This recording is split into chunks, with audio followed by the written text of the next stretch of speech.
നമ്മൾ പാരമ്പര്യമായിട്ട് കേരള മുസ്ലിങ്ങളിൽ നല്ലൊരു ശതമാനം സുന്നികളാണ് അല്ലേ. ഇപ്പോൾ സലഫി പ്രസ്ഥാനം വന്ന കാലം മുതലേ പറഞ്ഞുകൊണ്ടിരിക്കുന്നു, സത്യം സലഫി പ്രസ്ഥാനത്തിന്റെ ആശയങ്ങളും സന്ദേശങ്ങളും സത്യമാണെന്ന് എനിക്ക് ബോധ്യമുണ്ട്. പക്ഷെ എന്തുകൊണ്ട് കേരളീയ മുസ്ലിം സമൂഹത്തിൽ നല്ലൊരു ശതമാനം ആളുകൾ ഇത് അംഗീകരിക്കുന്നില്ല? അതുകൊണ്ട് നമ്മുടെ കാരണവന്മാരൊക്കെ ഇത് മനസ്സിലാക്കാത്തതുകൊണ്ടോ അല്ലെങ്കിൽ ഇങ്ങനെ മനസ്സിലാക്കിയ മതി എന്നുള്ളത് കൊണ്ടാണോ? ഉസ്താദ് പറഞ്ഞ നല്ലൊരു ശതമാനം കാര്യങ്ങളും സത്യമാണ്. പക്ഷേ പഴയകാല സമസ്തയുടെ നേതാക്കന്മാരും ആധികാരിക പണ്ഡിതന്മാരൊന്നും ഇത് സത്യമാണെന്ന് അറിഞ്ഞിട്ട് പോലും അവർ എന്തുകൊണ്ട് ഇത് അംഗീകരിച്ചില്ല? ഞാനതിന്റെ എന്നെ സംശയമാണ്. കാരണം വളരെ വളരെ പ്രാധാന്യങ്ങളെ ഉസ്താദ് വാപ്പാന്റെ വാപ്പക്കാര സുന്നികളാണ് അല്ലെ. അവരെന്തുകൊണ്ട് അത് അംഗീകരിച്ചില്ല അന്ന്? അത് എന്താണ് അതിന്റെ പിന്നിലുള്ള തത്വം? നമ്മുടെ നാട്ടിൽ ഇതിന്റെ ഒരു പശ്ചാത്തലം മനസ്സിലാക്കേണ്ടതുണ്ട്. ഇപ്പൊ മാലിക് ദീനാന്റെ കാലഘട്ടത്തിൽ ഇസ്ലാം എത്തി എന്നാണ് പറയപ്പെടുന്നത്. അള്ളാഹു ആലം. വ്യത്യാസമുണ്ട് ആ വർഷത്തെ കുറിച്ച്. പിന്നെ ഇസ്ലാം 5-ാം വർഷമാണ് എന്നും അല്ല 50 എന്നും 200 എന്ന് നമുക്ക് അഭിപ്രായമുണ്ട്. ഫത്തുൽ മുഈൻ സയ്യിദി മഖ്ദൂം ഒക്കെ പറയുന്നത് 200 എന്താ അള്ളാഹു ആലം. എന്താണെങ്കിലും അന്ന് അത് വന്നു. പിന്നീട് അതിന്റെ ഒരു തുടർച്ച കേരളത്തിൽ അധികമൊന്നും ഉണ്ടായിട്ടില്ല. കേരള മുസ്ലിം ചരിത്രം നമ്മൾ വായിക്കുകയാണെങ്കിൽ ഏകദേശം എല്ലാ പ്രസ്ഥാനങ്ങളും കേരള മുസ്ലിം ചരിത്രം പുസ്തകങ്ങൾ ഇറക്കിയിട്ടുണ്ട്. അത് പരിശോധിച്ചാൽ മാലിക് ദീനാന്റെ കാലഘട്ടത്തിൽ വന്നതിനു ശേഷം പിന്നെ കേരള മുസ്ലിം ചരിത്രം നമുക്ക് പിന്നെ കിട്ടുന്ന തുടർച്ച എവിടെയാണ്? സയ്യിദി മഖ്ദൂമിലാണ്. 1000 കൊല്ലം ഗ്യാപ്പുണ്ട്. ഈ 1000 കൊല്ലം കേരളത്തിൽ എന്ത് സംഭവിച്ചു? യഥാർത്ഥത്തിൽ മാലിക് ദീനാർ വന്ന കാലത്ത് അവിടെ വളരെ സ്വീകാര്യമായി അവരൊക്കെ സ്വീകരിച്ചിട്ടുണ്ട്. ആ നിലക്ക് തുടർന്ന് പോരുകയാണെങ്കിൽ ഒരു പക്ഷേ ലോകത്ത് ഇസ്ലാമിക രാജ്യങ്ങളെപ്പോലെ തന്നെ മാതൃകയായി മാറാവുന്ന വലിയ വലിയ യൂണിവേഴ്സിറ്റികളും വലിയ വലിയ സ്ഥാപനങ്ങളും ഉണ്ടാവാൻ എല്ലാ സാഹചര്യമുള്ള ഒരു നാടാണ് കേരളം അന്ന്. പക്ഷെ അവര് വന്നു 10 പള്ളി ഉണ്ടാക്കി. കൊടുങ്ങല്ലൂരും അതേപോലെ കാസർഗോഡും മാടായിയും അടക്കമുള്ള 10 പള്ളി അവരുണ്ടാക്കി. ആ 10 പള്ളി കഴിഞ്ഞാൽ പിന്നെ കേരളത്തിൽ പഴക്കമുള്ള പള്ളി കാണുന്നത് എവിടെയാ? പൊന്നാനി പള്ളി. ആ നിലയ്ക്ക് ചില പള്ളി കാണും. അതെത്ര 400 കൊല്ലം. അതിനുള്ള 1000 കൊല്ലം യഥാർത്ഥത്തിൽ ഒരു ബ്ലാങ്ക് ആണ്. കാര്യമായ പ്രവർത്തനങ്ങളോ ഒരു തുടർച്ചയോ ഉണ്ടായിട്ടില്ല. അന്ന് മനുഷ്യന്മാരും കുറവാണ്, വളരെ കുറച്ച് ആളുകൾ ഉണ്ടാവുള്ളൂ. പിന്നെ 400 കൊല്ലം അപ്പുറത്ത് 400 കൊല്ലം മുമ്പ് കേരളത്തിൽ പിന്നെ ഒരു നവോത്ഥാനം ഉണ്ടാവുകയാണ്. അതിന് കാരണക്കാരനായത് സയ്യിദി മഖ്ദൂമാണ്. അത് യമനിൽ നിന്ന് വന്നതാണ്. യമനിൽ നിന്ന് മക്കയിൽ വന്നു. ഇബ്നു ഹജർ ഹൈതമിയുടെ ശിഷ്യനായി പഠിച്ചു. അദ്ദേഹം അവിടുന്ന് പിന്നെ കേരളത്തിലേക്ക് വന്നു. ആ വന്ന സയ്യിദി മഖ്ദൂം ഷാഫി മദ്ഹബുകാരനും അശ്അരി ത്വരീഖത്തുകാരനുമായിരുന്നു. അതുകൊണ്ട് കേരളക്കാർക്ക് കിട്ടിയത് അത് രണ്ടുമാണ്. കേരളക്കാർക്ക് കിട്ടിയത് ഷാഫി മദ്ഹബും അശ്അരി ത്വരീഖത്തും. കാരണം അവർക്കൊരു മതം എന്ന് പറയാവുന്ന ഒരു ഇത് വെളിച്ചം പിന്നെ കിട്ടുന്നത് സയ്യിദി മഖ്ദൂമിൽ നിന്നാണ്. നമ്മുടെ നാട്ടിൽ കേരളത്തിൽ അദ്ദേഹമാണ് പ്രചരിപ്പിച്ചത്. അതിനു മുമ്പ് അങ്ങനത്തെ ഒരു പണ്ഡിതൻ നമ്മുടെ നാട്ടിൽ ഉണ്ടായിട്ടില്ല. ഒരു തുടർച്ച നമ്മൾ കാണുന്നില്ല. ഒരു ആലിമോ ഒരു കിതാബോ ഒന്നും ഉണ്ടായിട്ടില്ല. സയ്യിദി മഖ്ദൂം വന്നു. അദ്ദേഹം ഷാഫി മദ്ഹബുകാരനായിരുന്നു. അതുകൊണ്ട് നമ്മുടെ നാട്ടിൽ സ്വാഭാവികമായും അദ്ദേഹത്തിന് പഠിച്ചവർ ഷാഫികളായി മാറി. അദ്ദേഹം അശ്അരി ത്വരീഖത്തുകാരനായിരുന്നു. അതുകൊണ്ട് അതും സ്വീകരിച്ചു.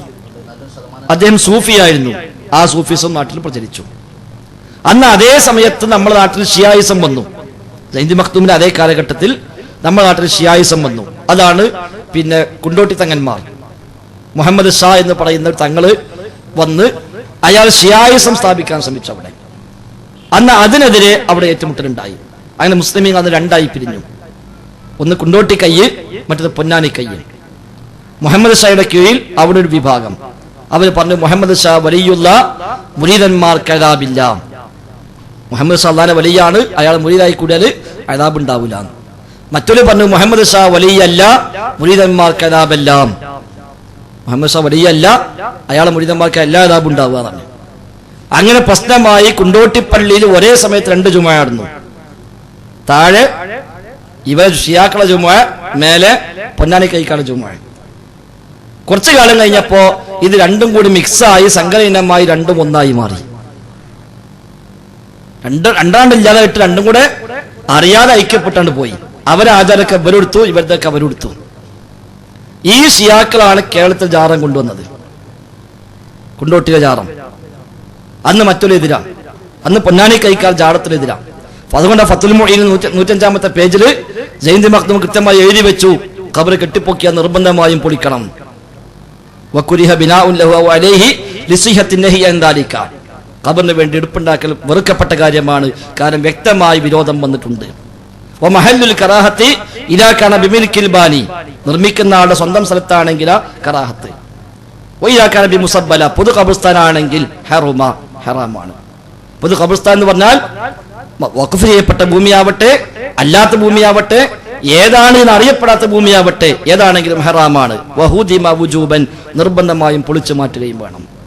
ഫത്വൽ മൊയ്നി വ്യക്തമായി എഴുതി വെച്ചു. കാരണം അന്ന് മറ്റൊരു ജാടത്തുള്ള ആളുകളാണ്, ഇവരെതിരാണ്. പിന്നെ കുറച്ച് കഴിഞ്ഞ് എല്ലാം കൂടി മിക്സ് ആയപ്പോ ഇവർക്ക് ജാറും പറ്റി, മറ്റവർക്ക് ഇവരിതും പറ്റി, അങ്ങനെ ഒറ്റ ഒന്നായിട്ട് അതങ്ങനാണ്ട് നീങ്ങി. അപ്പൊ ആ ഒരു തുടർച്ചയാണ് കേരളത്തിൽ വന്നത്. പിന്നെയാണ് അതിനെതിരെ ചില പണ്ഡിതന്മാർ രംഗത്ത് വരുന്നത്. ഇത് ശരിയല്ല, ചില അബദ്ധങ്ങൾ സംഭവിച്ചിട്ടുണ്ട്, തകരാറ് സംഭവിച്ചിട്ടുണ്ട് എന്ന് പറഞ്ഞുകൊണ്ട് ഒറ്റപ്പെട്ട ശബ്ദങ്ങൾ ഉണ്ടായി വരുന്നു. അപ്പൊ സ്വാഭാവികമായി അപ്പോഴേക്ക് ഇതൊക്കെ വരുമാനമായി മാറിയിട്ടുണ്ട്. ഈ നിലയ്ക്കുള്ള ഒരു സ്വീകാര്യത മറ്റുണ്ടായി വന്നിട്ടുണ്ട്. ഈ സമസ്തയുടെ രൂപീകരണത്തിന് ശേഷം അത് മുമ്പോ തൊട്ട് മുമ്പായിട്ട് മുമ്പ് ചില പണ്ഡിതന്മാർ രംഗത്തിറങ്ങുകയും പണ്ഡിതന്മാരെ വിളിച്ചുകൂട്ടുകയും നമ്മുടെ ബാധ്യത നിർവഹിക്കണം എന്ന് ബോധവൽക്കരിക്കുകയും ചെയ്തു. അപ്പൊ ചില ആളുകൾ തിരിഞ്ഞു. കാരണം ഇത് പോക്ക് ശരിയല്ല, ഇത് നമുക്ക് ബുദ്ധിമുട്ടാണ്. കാരണം സമൂഹത്തെ ചൂഷണം ചെയ്തുകൊണ്ട് ജീവിക്കുന്ന കുറെ ആളുകളുണ്ട്. അങ്ങനെയാണ് 1922 കേരള ജംഇയ്യത്തുൽ ഉലമ എന്ന ഒന്നാമത്തെ പണ്ഡിത സംഘടന കേരളത്തിലുണ്ടായത്. ഒന്നാമത്തെ മതസംഘടന കേരളത്തിൽ ഗവൺമെന്റ് നിയമപ്രകാരം രജിസ്റ്റർ ചെയ്ത ഒന്നാമത്തെ സംഘടന കേരള ജംഇയ്യത്തുൽ ഉലമ 1922 ഉണ്ടാക്കി, 24 രജിസ്റ്റർ ചെയ്തു. അന്ന് എല്ലാവരും ഒന്നിച്ചാണ്. അന്ന് വലിയൊരു ബാഖിയാത്തു സ്വാലിഹാത്തിലെ പ്രിൻസിപ്പളാണ് അതിനെന്ത് അധ്യക്ഷം വഹിച്ചത്. അദ്ദേഹമാണ് പ്രാർത്ഥിച്ചത് ഈ സംഘടനയെ ഖിയാമത്ത് നാൾ വരെ നീ നിലനിർത്തണേന്ന്. 4 കൊല്ലം മുന്നോട്ട് പോയപ്പോ ചിലർക്ക് മനസ്സിലായി ഇത് നമുക്ക് പട്ടിണിയാകുന്ന പരിപാടിയാണ്. അപ്പൊ അവരെ ഇന്ന് വേറിട്ടു. എന്നിട്ട് അവര് വേറെ സംഘടന ഉണ്ടാക്കി, അതിനും പേരിട്ടു കേരള ജംഇയ്യത്തുൽ ഉലമ, ഇതേ പേരിട്ടു. എന്ന് രജിസ്ട്രേഷന് പോയി. ഇപ്പൊ പറഞ്ഞു ഒരു പേരിൽ 2 കിട്ടൂലായിരുന്നു.